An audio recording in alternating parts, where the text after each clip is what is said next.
Hi everyone, Peter here from Movement and Performance, and in this presentation we're going to be talking about training versus competing and what the differences are in both practical exercise and also our mental state and how we sort of go about our mentality within these phases.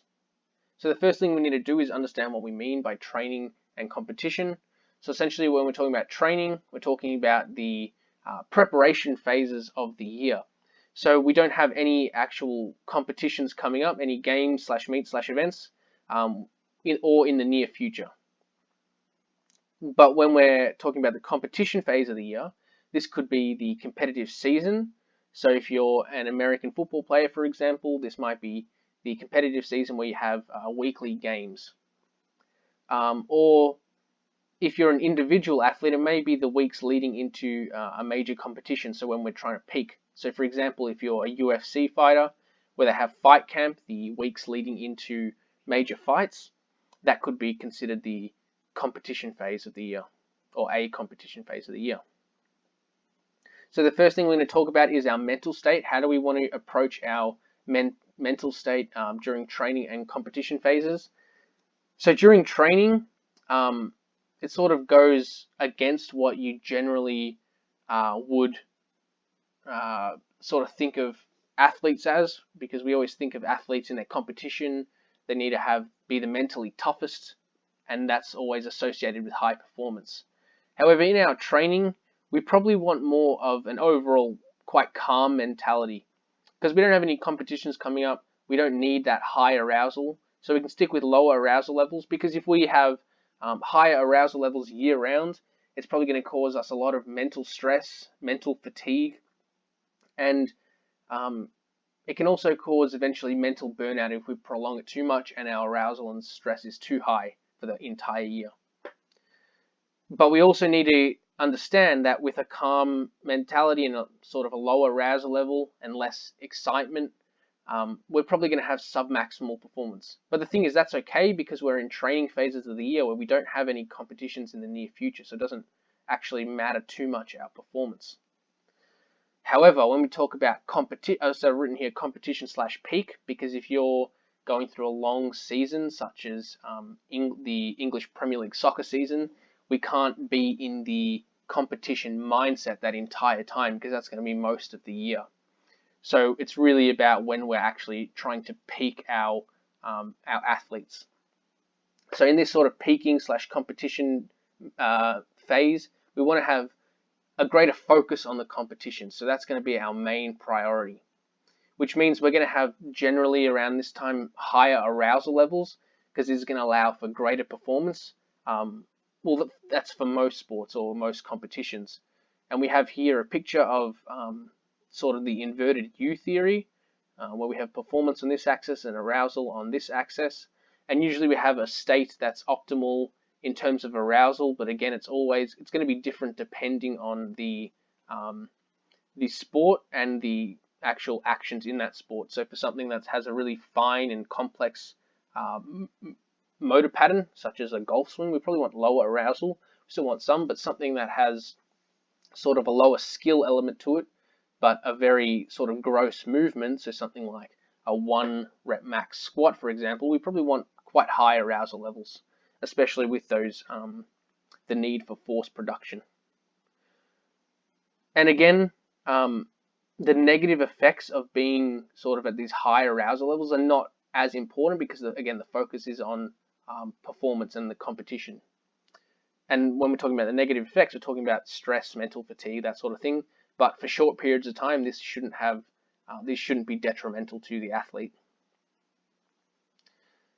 Now, moving on in terms of exercise, essentially in the training phase, the goals really here are that we want to, if we're maybe injured from the competitive phase, we want to get healthy, or if we're not injured, we want to make sure we're staying healthy.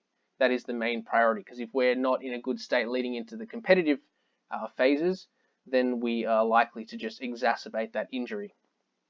So we want to basically use the least risky methods that are still going to yield us performance results.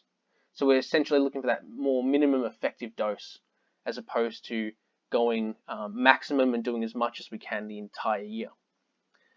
So make sure we save the greatest intensities for when it actually matters. And when it matters is when we have competitions. So make sure during our training phases we're not using all the tools we have. Otherwise, we'll just simply hinder our long-term progress.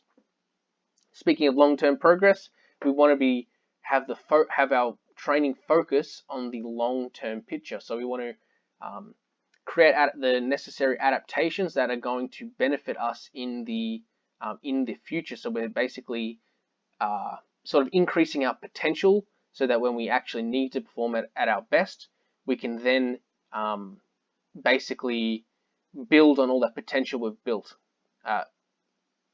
And so that when we're in the competition phase, we can actually be at our best. So then when we're in our competition phase, we're basically doing all means necessary to perform at our best. So that means we're using our sort of greatest intensities. We are basically doing whatever exercises are going to get us the most bang for our buck. And then we also have a potential, we might need to sacrifice some potential health risks for temporary benefit, which is not essentially the best advice for the long-term training, but at certain periods of the year, that's what is going to probably be necessary to perform at the highest possible. But if we do this year round, so if we do this sort of stuff during the training phases, we're basically going to be setting ourselves up for shortened careers and reduce long-term actual development. And last thing, we're going to be talking about programming. So with our training phase, we want very structured programs and very planned progression, so that everything is essentially going to build on itself, so that we are slowly yielding results that are going to be consistent and very expected. However, during the competition phase, it's going to be slightly different, because we're going to sort of only really want quite a general structure, because if we have potentially an injury, or if an experienced athlete doesn't feel like this is working, we may need to change things up. So again, progressions might change. So we don't exactly want 100% planned percentages that we want to hit each week. We may have some rough ideas, but based on how the athlete's feeling, we may need to auto-regulate our actual program. So speaking of auto-regulation, basically what auto-regulation is where we have that general structure, but then we're adjusting the structure on a session to session or week to week basis, so that it's individualized to the athlete. And the more experienced an athlete is, the more auto-regulation may help them. So it's important to have good communication between the athlete and the coach, and honest communication about how they're feeling and what's going to be best for the athlete at this time. If we have a very structured plan, we may actually hinder how they perform in their competition, simply because if the athlete does not believe what they're doing is going to be beneficial to them, something as simple as that will likely actually hinder them because of the placebo effect. But an athlete that's less experienced probably can't use auto-regulation as frequently or as in depth as a more experienced athlete. Can. A more experienced athlete who has years of competing will know how they need to feel before sort of competitions in that competition phase, and if they're not feeling that, they have a lot of experience to actually understand that this is probably not going in the right direction. So that's it for this presentation, guys. Thanks for watching. Hopefully you got something out of it. So you can follow Movement and Performance on Facebook and on Instagram. The details here to find that. And if you haven't already, make sure to subscribe on YouTube so you can stay up to date with the latest informative videos that are posted. On Facebook and Instagram, you'll find these research infographics, which are essentially just the latest research in sports performance training, made into these simple graphics so that you can actually stay up to date with the latest research in this field. And also you find on these platforms training footage of athletes and some other short informative videos where a topic is covered very briefly. So thanks for watching, guys. Hopefully you got something out of this presentation, and make sure to stay tuned for the next video. Thanks.